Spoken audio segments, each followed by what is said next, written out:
Inilah beberapa cuplikan video tentang kesyubhatan atau penyimpangan atau bahkan kesesatan pemahaman Salafi Wahabi terkait masalah bersahur pada saat adzan subuh berkumandang membatalkan atau tidak. Simak sampai selesai biar tidak gagal faham. Ketika Anda santap sahur dan Anda niat untuk berpuasa besok, santap sahur itu afdolnya mendekati waktu adzan. Semakin dekat dengan waktu adzan, dia semakin afdol. Kalau sudah berkumandang adzan terdengar, ternyata gelas sudah dipegang di tangan mau diminum, kata Nabi, minum saja dulu. Ambil hajatmu dari gelas itu dan minum. Baru letakkan kembali. Boleh. Dan hadisnya sahih. Sehingga tidak ada yang namanya wajib imsakiyah, itu tidak ada. Nabi dan para sahabat sedang bersantap sahur, Umar radhiyallahu anhu mengangkat gelas mau minum, adzan berkumandang. Kata Umar kepada Nabi, bolehkah saya minum ya Nabi? Kata Nabi SAW, kalau kalian mendengar suara azan dan kemudian gelas sudah di tangan kalian, jangan letakkan lagi sampai kalian ambil hajat kalian dari gelas itu. Ini merupakan puasa, Ustaz. Puasa ya. Ini ada yang mengatakan kalau kita dengar azan, nasi di dalam mulut kita harus dikeluarkan juga, Ustaz. Kalau kita dengar azan, nasi di mulut nih yang makan. Atau air ini pas azan dan gula. Bagaimana hukumnya air kemakanan yang kita di mulut, Ustaz? Apa kita makan atau kita keluarkan? Kalau makanan masih di mulut dikeluarkan. Tapi kalau minuman sudah dipegang di tangan, khusus minuman ya, khusus minuman, karena mas hadisnya berbicara tentang minum. Wa biyadihi syarabun, dan di tangannya ada minuman, maka dia boleh habiskan. Tapi kalau makanan, udah lepas.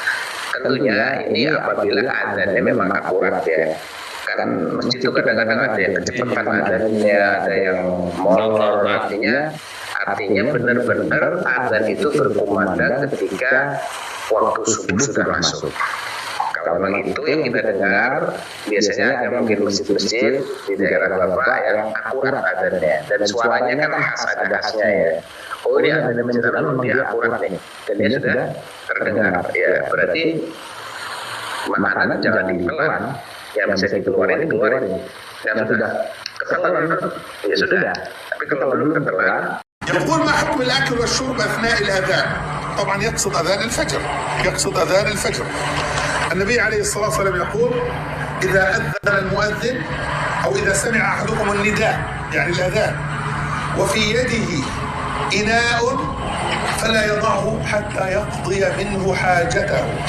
طبعا حاجته يعني ما تشوقت نفسه إليه، يعني بيده لقمة، عينه على لقمة أخرى. الحاجة هي تعلق النفس بجزء من الطعام يدفع شهوة الطعام هذه، فلا يضعه حتى يقضي منه حاجته.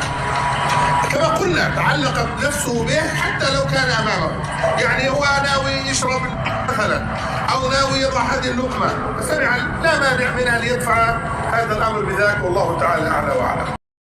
Bismillahirrahmanirrahim. Alhamdulillah wassalatu wassalamu ala Rasulillah Sayyidina Muhammad ibn Abdullah wa ala alihi wa sahbihi man wala wa ba'du.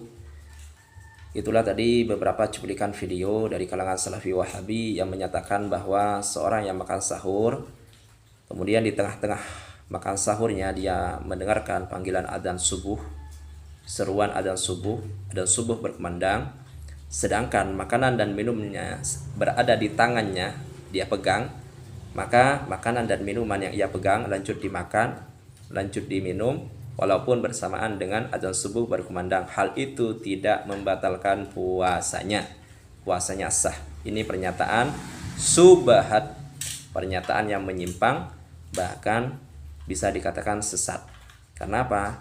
Karena hadis yang mereka pakai itu sebetulnya tidak bisa dijadikan hujjah. Baik.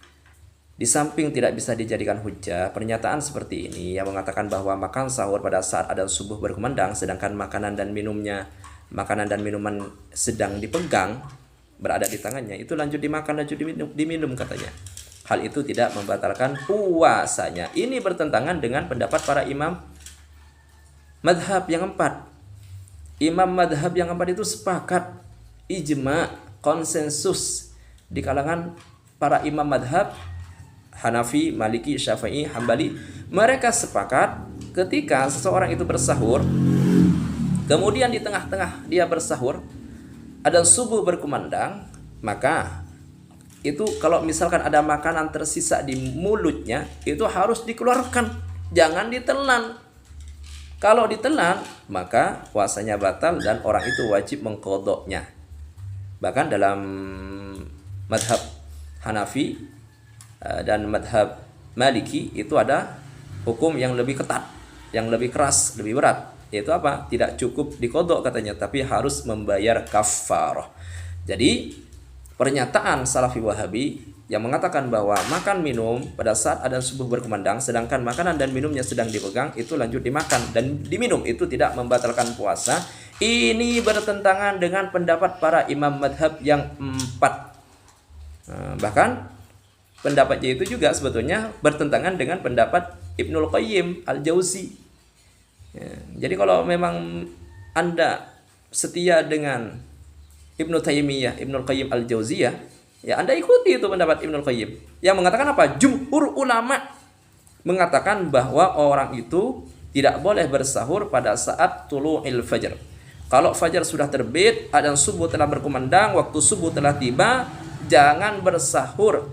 Ijma' ulama bersahur pada saat itu tidak diperbolehkan, puasanya batal.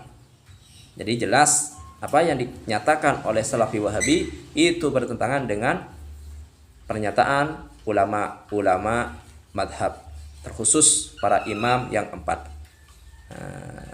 Di samping itu, dalil yang mereka pakai tentang pernyataan bahwa ketika seorang makan sahur terdengar adzan subuh berkumandang, sedangkan makanan dan minuman berada di tangannya, maka minuman dan makanan yang ia pegang itu lanjut dimakan bersamaan adzan subuh berkumandang.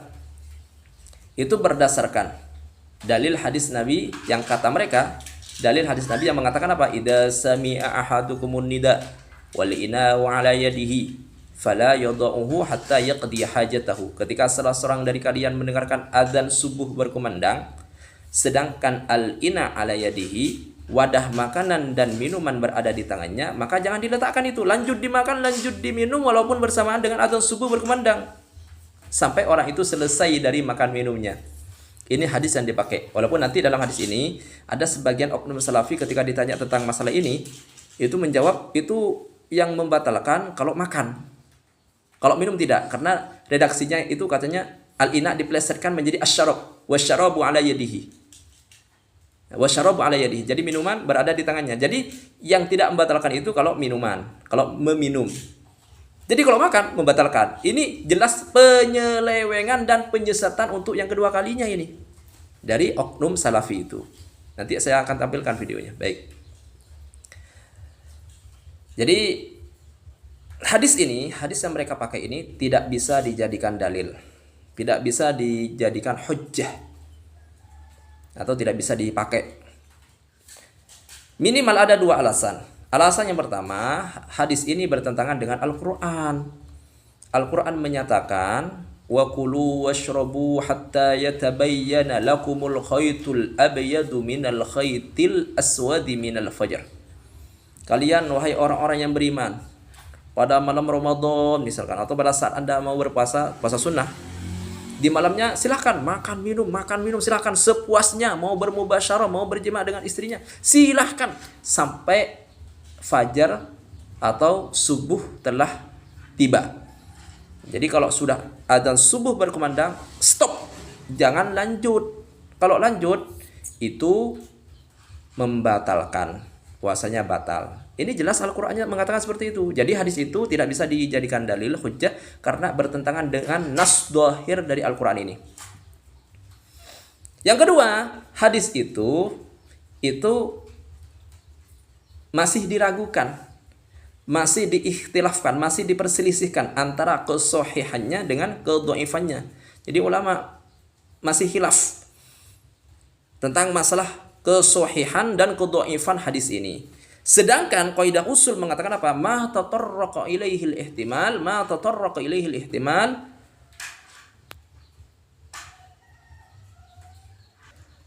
batala ilaihil istidlal.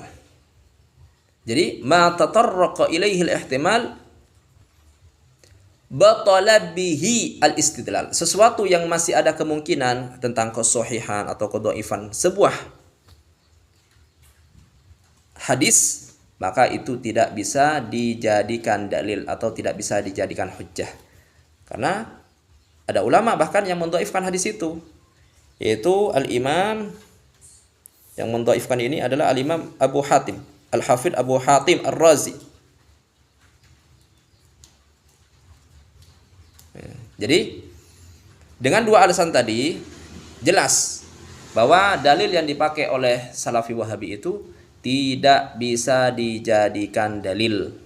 Sekali lagi tidak bisa dijadikan dalil karena bertentangan dengan Al-Quran, serta hadis yang mereka pakai itu masih diperselisihkan tentang kesohihan dan kedhaifannya. Sedangkan sesuatu yang masih ada kemungkinan sahih, ada kemungkinan dhaif, tidak bisa dibuat dalil. Baik, demikian. Semoga hal ini bisa bermanfaat dan semoga Allah Subhanahu wa taala membimbing kita ke jalan yang lurus, jalan as-salafun as-salihun, betul-betul jalan yang diridhai oleh Allah Subhanahu wa taala dan diridhai oleh nabinya Nabi Muhammad sallallahu alaihi wasallam. Hakadha